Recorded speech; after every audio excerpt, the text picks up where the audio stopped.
May I come in ma'am? Yes, come in. শাশুড়ি মা এখানে বসের চেয়ারে কি করছে?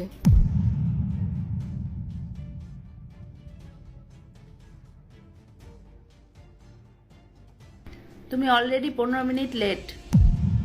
আমি আমার জীবনে সব কিছুতেই অনেক লেট করে ফেলেছি। আমি জানি না তোমার লাইফে কি চলেছে। তুমি বায়োতে আনম্যারিড লিখেছো, অথচ তুমি শাঁকাপলা আর সিঁদুর পরে এসেছো। তাহলে আমাকে মিথ্যে কথা কেন বলছো? কিছু সম্পর্ক এমনই হয় যেগুলো ভেঙে যায় ঠিকই, কিন্তু সারা জীবন মনে থেকে যায়। মনোজ, তুমি আলমারি থেকে আমার টাকা নিয়েছো কেন?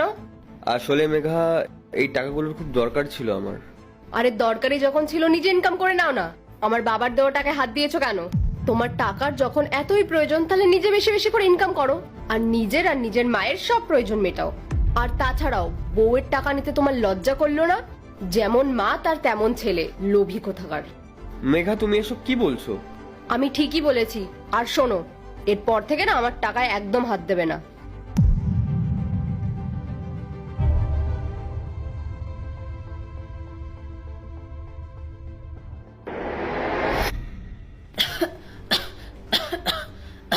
হ্যাঁ হ্যাঁ, তুই বল।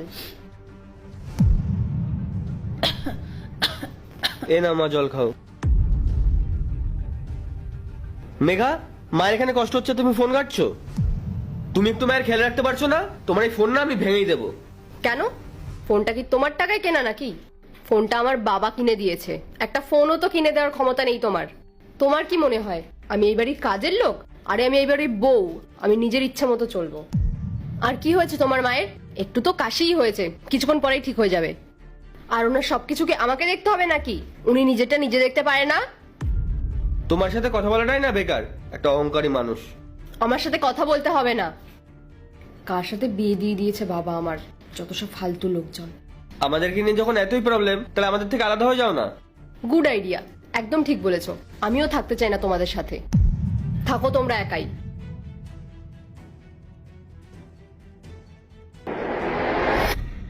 মা, আমি জানি আমি তোমাদের সাথে অনেক খারাপ ব্যবহার করেছি আর অনেক ছোট বড় কথাও শুনিয়েছি।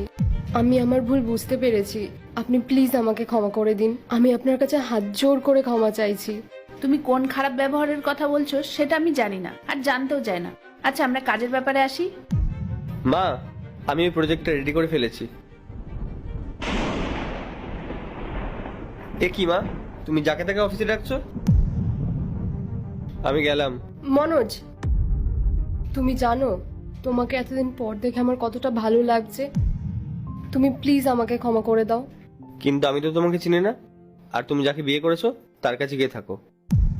কাকে বিয়ে করার কথা বলছো তুমি মনোজ? আমি এই শাখা সিঁদুর তোমার নামেই পড়ি। মেঘা, তুমি অন্য কাউকে বিয়ে করোনি এখনো? আমাদের তো ছাড়াছাড়ি হয়ে গেছে, 5 বছর হয়ে গেল। একটা কথা কি জানো মনোজ, কাউকে কষ্ট দিয়ে না নিজে কখনো সুখী থাকা যায় না। আর তুমি আমার জীবন থেকে চলে যাওয়ার পর আমি এই কথাটা রিয়েলাইজ করতে পেরেছি। তোমার থেকে দূরে যাওয়ার পর আমি আমার বাড়িতে গেছিলাম, আর সেখানে জানো আমার দাদা বৌদি প্রথম প্রথম আমার সাথে খুব খারাপ ব্যবহার করতো।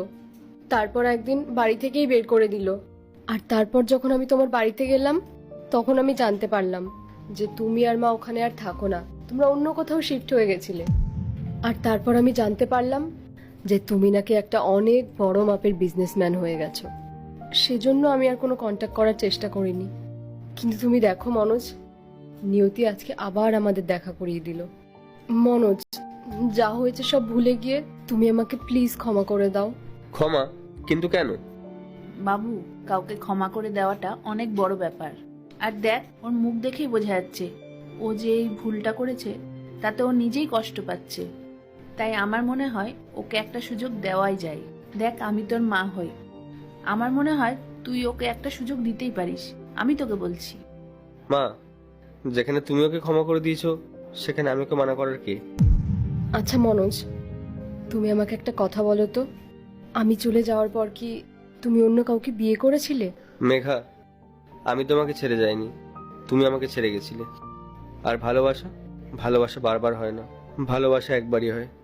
আমি তোমার জন্য আজও অপেক্ষা করেছিলাম, যে অপেক্ষা রাত শেষ হলো। তার মানে তুমি আর মা আমাকে ক্ষমা করে দিয়েছো?